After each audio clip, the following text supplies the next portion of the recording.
ପାଳ ଛତୁରେ ଆଜି ମୁଁ ତମମାନଙ୍କୁ ଗୋଟେ ବହୁତ ଟେଷ୍ଟି ରୋଷେଇ କରିକି ଦେଖେଇବି। ବହୁତ ପୁରୁଣା କାଳର ରୋଷେଇ ଆଉ ମୋର ତ ବହୁତ ପସନ୍ଦ, ଆପଣମାନଙ୍କୁ ନିହାତି ପସନ୍ଦ ଆସିବ।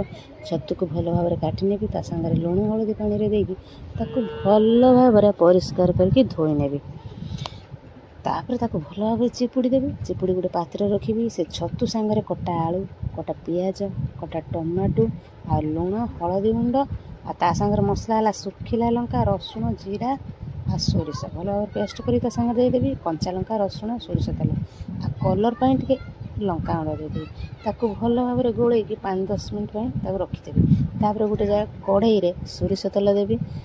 ତାପରେ ସେ ମସଲାକୁ ସବୁ କଢ଼େଇରେ ଦେଇଦେବି। ଦେଇକି ଭଲ ଭାବରେ ଢାଙ୍କି ଦେବି। ତାପରେ ଗ୍ୟାସ୍କୁ ତାକୁ ଟିକେ ସ୍ଲୋ କରିଦେବି।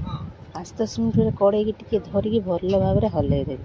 ତାପରେ 10-15 ମିନିଟ୍ ପରେ ଦେଖନ୍ତୁ ତରକାରୀ ରେଡ଼ି ହେଇଗଲା। ଆପଣମାନେ ଘରେ ବନାନ୍ତୁ, ବହୁତ ଟେଷ୍ଟ ହେଇଛି।